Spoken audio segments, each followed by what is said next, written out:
दोस्तों नमस्कार। VK knowledge electrical में आप सभी का स्वागत है।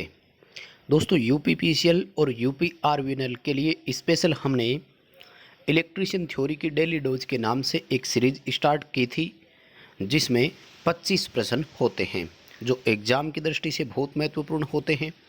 हालांकि ये सीरीज़ डेली नहीं चला पाते हैं, बट फिर भी आपको इलेक्ट्रिशियन ट्रेड थ्योरी से संबंधित डेली मटेरियल ज़रूर प्रोवाइड चैनल पर करवाया जाता है। दोस्तों आप चैनल पर नए हैं तो चैनल को सब्सक्राइब जरूर करें, क्योंकि यहाँ इलेक्ट्रिशियन से संबंधित आपको बहुत सारे नोट्स पहले से प्रोवाइड करवा दिए गए हैं। ये अपनी सीरीज़ नंबर 10 है। इससे पहले 9 सीरीज हम लगातार अपलोड कर चुके हैं 25-25 प्रश्नों की, आप उनको भी ज़रूर देखें। आज की इस सीरीज में 25 प्रश्न है और प्रत्येक प्रश्न का आपको कारण सहित विस्तारपूर्वक उत्तर बताएंगे, इसलिए सभी प्रश्नों को लास्ट तक आप जरूर देखें। प्रश्न अच्छे लगे तो वीडियो को लाइक करें और कमेंट करके हमें ज़रूर बताएं। आप चैनल पर नए हैं तो चैनल को सब्सक्राइब जरूर करें। ये क्वेश्चन आप ही के द्वारा व्हाट्सएप पर हमें सेंड किए गए थे, उनमें से भी काफ़ी क्वेश्चन लिए गए हैं। सवाल नंबर 1 है कि स्टेपर मोटर की स्टेटर में षटकला लपेट यानी 6 फेज है। देखिए ये हिंदी में सेंड किया था तो ऐसा ही हमने लिखवा लिया, यहाँ पर 6 फेज है और मोटर पर नहीं होता, ये रोटर पर होता है एक्चुअल में। रोटर पर 12 टीथ है यानी दांते हैं। मोटर की स्टैंपिंग का कोण कितना होगा।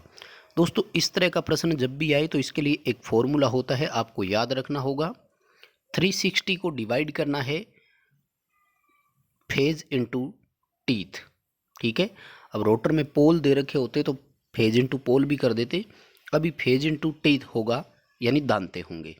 फेज की जगह कई बार स्टेक लिख देता है तो स्टेक इनटू टीथ हो जाता है, और फेज के साथ पोल देते हैं तो फेज इनटू पोल हो जाता है, यानी स्टेक इनटू टीथ होता है और फेज इनटू पोल होता है। कुछ भी दोनों में से एक हो, मल्टीप्लाई आपको करना होता है।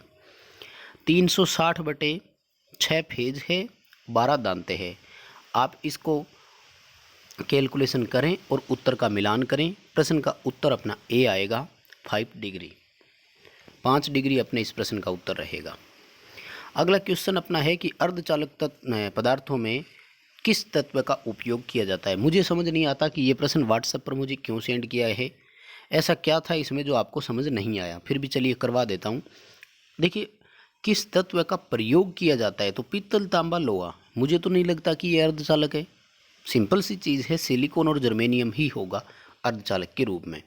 हाँ, यदि हमें डोपिंग के बारे में क्वेश्चन होता तब हम थोड़े से कन्फ्यूजन में रह सकते थे, क्योंकि उस दौरान जो डोपिंग में है वो एल्युमिनियम काम में लिया जाता है त्रिसंयोजी के रूप में।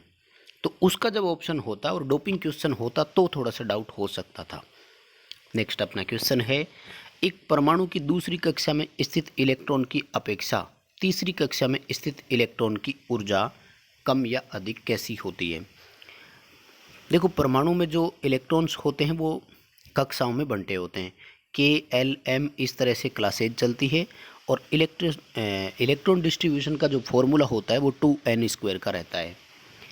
तो प्रत्येक कक्षा जो होती है वो नाभिक से कुछ दूरी पर होती है। सबसे नज़दीक क्लास K होती है, तो KLM इस तरह से कक्षाएं चलती है। तो जैसे जैसे इनकी डिस्टेंस बढ़ती जा रही है, नाभिक के प्रति इनकी आकर्षण शक्ति कम होती है, और ऐसा मानते हैं कि ठीक नेक्स्ट क्लास में पहले की अपेक्षा जस्ट हाफ रह जाती है, यानी उसमें जो इलेक्ट्रॉन की प्रति आकर्षण शक्ति है वो उसमें रहती है। इलेक्ट्रॉन की ऊर्जा की बात कर रहा है, तो ऊर्जा प्रत्येक कक्षा में इलेक्ट्रॉन के लिए एक निश्चित मान होता है। तो कक्षा में इलेक्ट्रॉन की एनर्जी जो होती है, तो तुलनात्मक रूप से जो है वो नेक्स्ट क्लासेज के अंदर या ऑर्बिट के अंदर इलेक्ट्रॉन की ऊर्जा तुलनात्मक रूप से कम होती जाती है। वैसे इसको बोहर्स ऑर्बिट के नाम से जानते हैं, और एक कोई आंकड़ा होता है -13.6 का, इसमें n² से भाग देते जाते हैं, उतनी एनर्जी प्रत्येक कक्षा में मानी जाती है। फर्स्ट क्लास में 13.6 ही मानते हैं, क्योंकि एक होगा, एक की स्क्वायर भी करेंगे तो एक ही आएगा। इसी तरह से दूसरी क्लास का आप भाग देंगे तो इसको 4 से डिवाइड करेंगे, उत्तर आएगा 3 पॉइंट समथिंग। तो ये इसके लिए रेशो रहता है। बी ऑप्शन रहेगा, तुलनात्मक रूप से कम होती जाती है। नेक्स्ट अपना क्वेश्चन है, एक आदर्श परिणामीतर की प्राइमरी शक्ति 100 वाट है और पोटेंशियल रेशो या वोल्टेज रेशो 2:1 है, तो इसकी सेकेंडरी में पावर कितनी होगी। देखो आदर्श ट्रांसफॉर्मर है ना, तो आदर्श ट्रांसफॉर्मर में कोई हानियाँ नहीं होती है, लॉसेज जो होते हैं वो शून्य माने जाते हैं। जब हानि नहीं है तो 100 वाट के बदले 100 वाट ही शक्ति मिलेगी, रेशो से कोई मतलब नहीं होता है। दूसरी बात, अगर वोल्टेज रेशो 2:1 है तो करंट रेशो 1:2 हो जाएगा, बात वही है। यानी वोल्टेज स्टेप डाउन हो रहा है तो करंट स्टेप अप हो जाएगा, और पावर V/I के लिए मान बिल्कुल सेम रहना है। आदर्श ट्रांसफॉर्मर है तो KVA और किलोवाट बराबर भी होंगे फिर इसके, क्योंकि लॉसेज इसमें होगा नहीं। ए ऑप्शन रहेगा। नेक्स्ट अपना क्वेश्चन है कि किसी लैंप की सप्लाई यदि 75% कम कर दें है सप्लाई वोल्टेज, तो उसकी पावर में क्या परिवर्तन आएगा। इसका कोई ऑप्शन नहीं दिया था, ये जिसने भी सेंड किया है वो अपना उत्तर चेक कर लें। देखो किसी भी सिस्टम के अंदर मैं बात करूं तो यदि उसको मिलने वाली वोल्टेज कम होती है तो उसकी पावर भी कम होती है। सीधे शब्दों में मैं यूँ कहूँ कि वोल्टेज को यदि हम हाफ करते हैं तो पावर 1/4 हो जाती है। वोल्टेज को यदि हम 1/4 करते हैं तो पावर 1/16 हो जाएगी।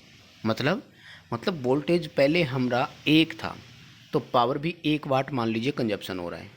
अब यदि हम वोल्टेज को 0.5 कर देंगे तो पावर 0.25 हो जाएगी। ठीक है, अब बात करते हैं प्रतिशत के रूप में। देखो परसेंटेज के रूप में कभी भी कैलकुलेशन आपको करनी होगी तो आपको 1, 10, 100, 1000 इस तरह की संख्या मानते हुए चलना होगा। राइट, हम मान लेते हैं कि किसी समय वोल्टेज का मान 10 वोल्ट, अपनी तरफ से आपको मानना है, आप कुछ भी मान सकते हैं। मैं 10 वोल्ट का एग्जांपल दे रहा हूँ, आप 100 वोल्ट भी मान सकते हैं, आप 1 वोल्ट भी मान सकते हैं। राइट, ओके 100 वोल्ट है। इस लैंप की आप रेटिंग भी समझ सकते हैं, कितनी भी मान लीजिए कि हम इसकी पावर रेटिंग है वो आप कितनी भी समझ सकते हैं, तो इससे आपका रेजिस्टेंस मान लीजिए कि 1 ओम आता हो। तो अब ये ध्यान रखें कि बंद परिपथ का प्रतिरोध हमेशा फिक्स होता है। इस लैंप का प्रतिरोध तो नहीं बदलेगा ना, इसकी रेटिंग से आएगा रेजिस्टेंस। हम मान लेते हैं कि 1 ओम आया।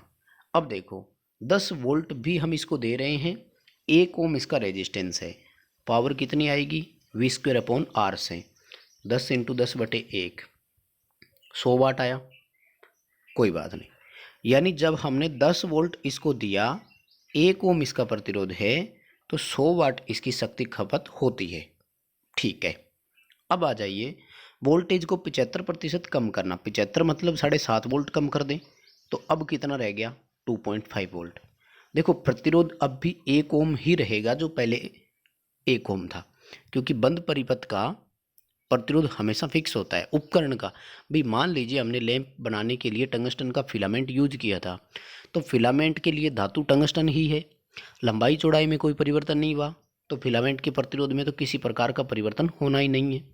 राइट, इसकी कैलकुलेशन करो V²/P जब आप करोगे तो इसका आंसर आपका आएगा 6.25 वाट ही। राइट, यानी पहले 100 वाट कंजप्शन हो रहा था तो अब 6.25 वाट ही कंजप्शन हो रहा है। मान लीजिए कि पहले ये 100% था तो अब कितना हो गया 6.25%। देखो दो उत्तर दे सकते हो, 75% आपूर्ति वोल्टेज कम कर देंगे तो शक्ति खपत 6.25% रहेगा, या फिर कम हो जाएगा तो फिर 100 में से ये माइनस कर दो, उत्तर आ जाएगा 93.75 की कमी। यानी या तो 6.25% पावर कंजप्शन शेष रह जाएगा, या फिर 93.75% की उसमें कमी आ जाएगी। ऐसे भी आप इसका उत्तर दे सकते हैं। नेक्स्ट एक साइन वेव दिया गया और प्रश्न पूछा गया कि दर्शाई गई तरंग का प्रभावी मान कितना है। भाई मेरे सीधी सी बात है, ये क्वेश्चन मैं बहुत बार पहले भी करवा चुका हूँ, पता नहीं आपको इन प्रश्नों में क्या समझ नहीं आता, इतने आसान प्रश्न होते हुए भी। देखो ये जो प्रभावी मान होता है इसी को हम RMS मान कहते हैं। RMS मान हम कैसे निकाल सकते हैं, कई तरीके होते हैं। यदि हमारे पास पीक वैल्यू हो तो निकाल सकते हैं, एवरेज वैल्यू हो या फॉर्म फैक्टर की वैल्यू हो तब भी हम कैलकुलेट कर सकते हैं।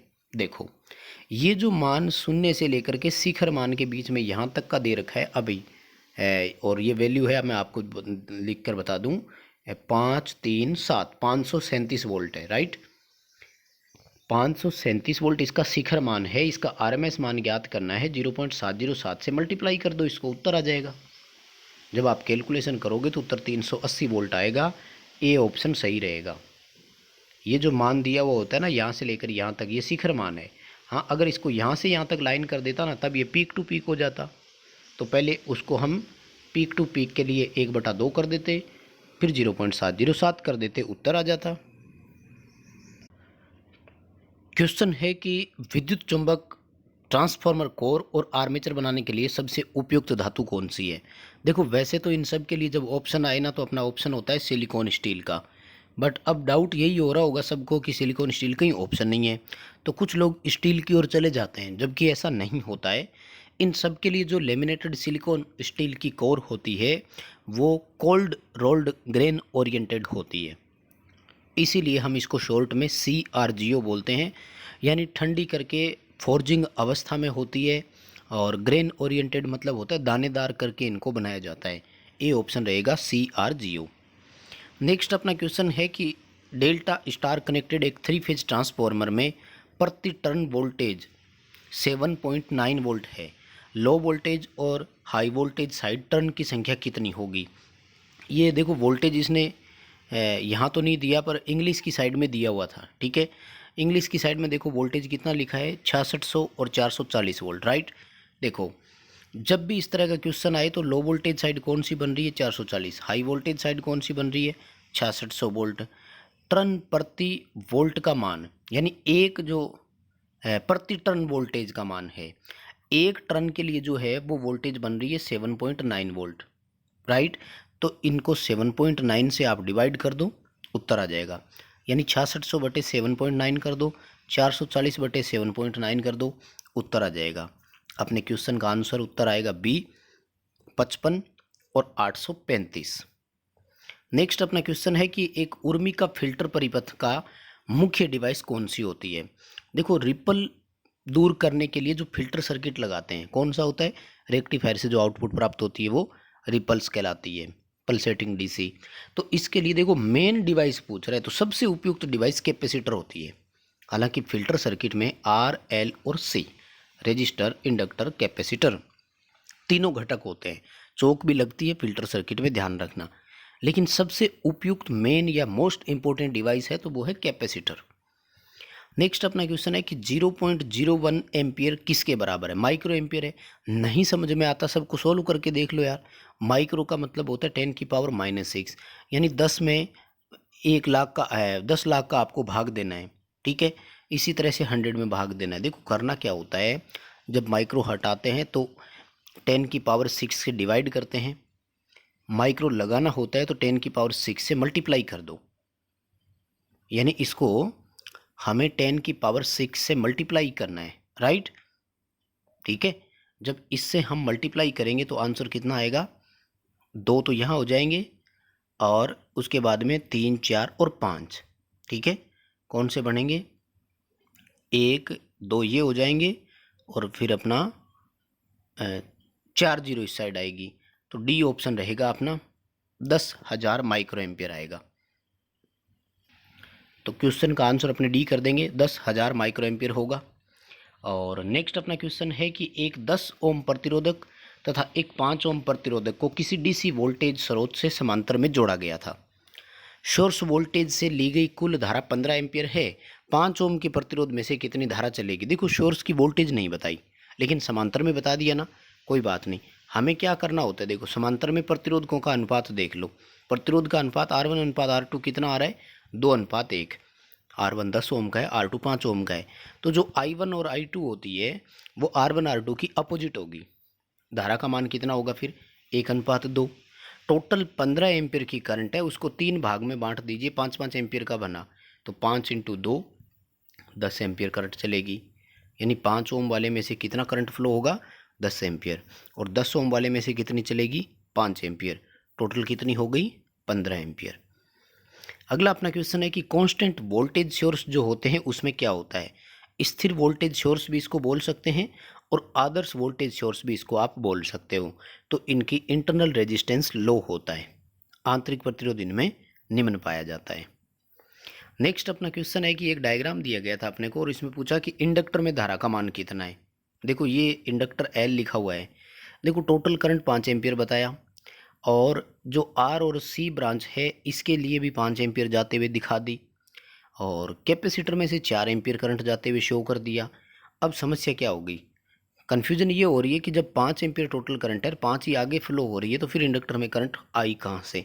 लेकिन ऐसा नहीं होता है। समांतर क्रम में कुल करंट के लिए फॉर्मूला होता है आई आर की स्क्वायर आई एल माइनस आई सी की होल स्क्वायर, यानी दोनों के परिणामी अंतर के बराबर होती है। अब देखो जब आई सी का मान 4 एम्पियर दे दिया और टोटल करंट 5 एम्पियर है, तो इसका मतलब क्या है, कुल करंट 5 एम्पियर आती है, तो ये जो इंडक्टर वाली करंट भी अपनी यदि 4 एम्पियर ही होना तो इन दोनों का परिणामी अंतर कितना आएगा, 0। और इंडक्टर वाली रेजिस्टर वाली करंट 5 एम्पियर थी, तो ये परिपथ की कुल धारा के इक्वल हो जाएगी। यानी इंडक्टर और कैपेसिटर की करंट इसमें क्या हो रही है, एक्चुअल में बराबर हो रही है। बट 4 एम्पियर का यदि आप देखें तो ऑप्शन नहीं है, तो लगभग फिर 5 एम्पियर भी हम इसमें कर सकते हैं। कैसे, देखो रेजिस्टर की 5 एम्पियर थी, 5 की स्क्वायर करेंगे 25। इंडक्टर कैपेसिटर वाली का अंतर कितना आएगा, 1 एम्पियर। 1 की स्क्वायर करोगे तो 1 ही आएगा, 26 आएगा। 26 का अंडर रूट आप निकालेंगे तो 5 पॉइंट समथिंग बन रहा है। तो टोटल करंट भी इन्होंने 5 एम्पियर ही दिया था।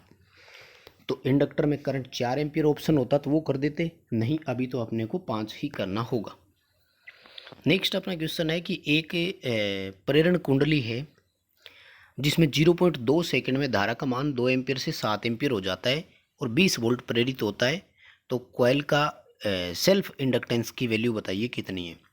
फॉर्मूला क्या होता है, एल इंटू डी आई बटे डी टी, प्रेरित ईएमएफ का मान, सेल्फ इंडक्टेंस, धारा के मान में परिवर्तन बटा परिवर्तन में लगा समय। बड़ा सिंपल सा दिया हुआ है, 20 वोल्ट प्रेरित हो रहे हैं, इंडक्टेंस ज्ञात करना है, धारा के मान में परिवर्तन कितना आया, 5, क्योंकि 2 एम्पियर से 7 एम्पियर हुई है तो 5 एम्पियर का ही परिवर्तन हुआ ना। टाइम कितना लिया परिवर्तन के लिए, 0.2 सेकंड का। कैलकुलेशन कर दीजिए कितना आया, 25। 25 को डिवाइड कर दीजिए, 20 बटा 25 करेंगे, उत्तर आएगा 0.8।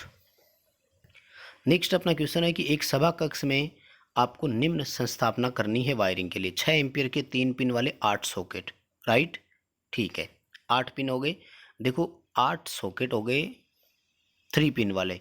3 पिन सॉकेट की रेटिंग 100 वाट मानी जाती है। 800 वाट का लोड पूरा हो गया ना, यानी इसके लिए एक सर्किट की आवश्यकता होगी। 40 वाट की 10 ट्यूबलाइट है, लोड तो 400 वाट ही हुआ, लेकिन उपभोग बिंदु तो पूरे हो गए ना, इसके लिए एक सर्किट की आवश्यकता होगी। 10 सीलिंग फैन, सीलिंग फैन 60 वाट का मानते हैं, लोड तो 600 वाट का ही हुआ, लेकिन 10 पॉइंट तो पूरे हो गए ना, एक सर्किट की ज़रूरत पड़ेगी। तो 1 2 3 और बचे हुए एग्जॉस्ट फैन के लिए 4, टोटल हमें 4 सर्किट की आवश्यकता पड़ेगी। क्वेश्चन का आंसर अपने डी कर देंगे। अगला क्वेश्चन है कि रियोस्टेट बनाने के लिए कॉन्स्टेंट वायर का उपयोग क्यों करते हैं। देखो वैसे तो लिखे गए सारे ऑप्शन ही सही है, लेकिन जब एक ऑप्शन करने की बात करें तो हम ए ऑप्शन की ओर जाएंगे कि तापमान परिवर्तित होने पर इसके प्रतिरोध के मान में कोई परिवर्तन नहीं होता है। इसका जो ताप गुणांक है ना वो 0 होता है। ताप परिवर्तन होने से इसके मान में कभी कोई वैल्यूएशन चेंज नहीं आती। और नेक्स्ट क्वेश्चन है कि सेंटर टेप वाले रेक्टिफायर और ब्रिज रेक्टिफायर की आउटपुट वोल्टेज में कितना संबंध होता है। तो दोनों समान होती है, दोनों में कोई फ़र्क नहीं होता है। दोनों में 0.90 इंटू VRMS होता है और एक बराबर मिलता है। फ़र्क इतना सा है कि सेंटर टेप वाले में एक ही डायोड काम करता है और ब्रिज रेक्टिफायर में एक समय में 2 डायोड काम करते हैं। अगला क्वेश्चन है कि 2 लैंप जिनकी रेटिंग 100 वाट 200 वोल्ट है, हमने इनको सीरीज में जोड़ा लेकिन वोल्टेज 100 ही दिया। देखो 200 वोल्ट की जगह 100 ही वोल्ट दिया। पहली बात तो देखो अगर 200 वोल्ट भी दे देते ना तो दोनों को आधी आधी वोल्टेज मिलती। शक्ति कितनी होती दोनों की, चौथाई। यानी अगर इस संयोजन को 200 वोल्ट भी देते ना तो प्रत्येक लैंप 25-25 वाट की शक्ति खपत करता। वोल्टेज आधी होने से शक्ति 1/4 हो जाती है। अब हमने तो इनको दिया ही 100 वोल्ट है, तो शक्ति तो जब वोल्टेज को हमने 1/2 किया है, प्रत्येक लैंप के लिए 1/4 हो गया, तो शक्ति 1/16 हो जाएगी, यानी 100/16 रहेगी। 100/16 का मतलब इसका चौथा हिस्सा, यानी 6.25 वाट मात्र एक लैंप करवाएगा, तो 6.25 वाट दूसरा करवाएगा, दोनों मिल करके 12.5 वाट का करवाएंगे कंजप्शन। यानी इसका उत्तर क्या आएगा, 12.5 वाट आएगा। आगे एक प्रश्न पूछा और सर्किट डायग्राम दिखाया कि चित्र में दिखाए गए परिपथ में एक वेरिएबल प्रतिरोध का मान जो आपको यहाँ दिखाई दे रहा होगा, इसको हम 20 ओम से लेकर के 80 ओम के बीच चेंज करते हैं। मतलब मिनिमम 20 ओम का है और मैक्सिमम 80 ओम का है। इसके साथ जो लोड प्रतिरोध जुड़ा हुआ है, इसमें अधिकतम शक्ति खपत कब होगी? देखो भाई, इसको अधिकतम शक्ति खपत तब करेगा जब वोल्टेज अधिकतम मिले। लोड प्रतिरोध को वोल्टेज अधिकतम तब मिलेगी जब ये परिवर्ती प्रतिरोधक न्यूनतम हो। न्यूनतम यानी 20 ओम का। जब ये 20 ओम का होगा, ये 60 ओम का होगा, तो दोनों कितने के हो गए? 80 ओम के। अगर बात करूं परिपथ की करंट की तो 0.5 एम्पियर आएगा।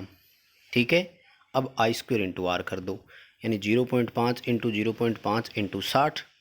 ठीक है, कैलकुलेशन जब आप करेंगे तो उत्तर आएगा 15 वाट। यानी ये 15 वाट की शक्ति खपत कराएगा अधिकतम, इससे ज़्यादा नहीं करवा सकता, इससे कम जरूर करा देगा। आगे फिर एक सर्किट दिया और पूछा कि परिपथ में धारा का मान बताइए, तो किरचॉफ का नियम यहाँ पर आपको लागू करना था। देखो 2, 1 और 3 इस जंक्शन की ओर आ ही रही है ना, तो 2, 1, 3 और 3 6 एम्पियर की करंट यहाँ आ रही है, तो ये जाने वाली धारा कितनी होगी? 6। इस जंक्शन की ओर देखो, 6 यहाँ से आई, 5 ये आ रही है, 11 और 3 14 एम्पियर, तो ये करंट कितने की हो गई? 14 एम्पियर की। देखो ये करंट 14 एम्पियर की आ रही है, ये 2 एम्पियर की भी आ ही रही है। परिपथ की ओर करंट आ रहा है 16 एम्पियर का। अब ये करंट भी आता हुआ ही दिखाया है, तो ये करंट माइनस की 16 एम्पियर की होगी फिर, क्योंकि प्लस और माइनस की बराबर होनी चाहिए। यानी अगर सारी शाखाएं एक दिशा में दिखा दी तो धारा की दिशा विपरीत होगी, उल्टी होगी। तो ये 14 एम्पियर यहाँ से आया, 2 ये होगी 16, तो ये माइनस की 16 होगी। नेक्स्ट अपना क्वेश्चन है 120 वोल्ट और 12 एम्पियर के 60 साइकिल वाले एसी सर्किट का ट्रू पावर कितना होगा? ट्रू पावर को बोलते हैं हिंदी में वास्तविक शक्ति। वास्तविक शक्ति के लिए फॉर्मूला होता है VI cos फाई। प्रॉब्लम ये है कि ये 60 साइकिल नहीं था, ये 60 डिग्री था। इंग्लिश की तरफ देखेंगे तो हो जाएगा, ये राजस्थान टेक्निकल हेल्पर में आया हुआ था। तो 120 इंटू 12 और cos 60 का मान होता है 0.5। कैलकुलेशन करके उत्तर का मिलान करना, उत्तर आएगा 720 वाट।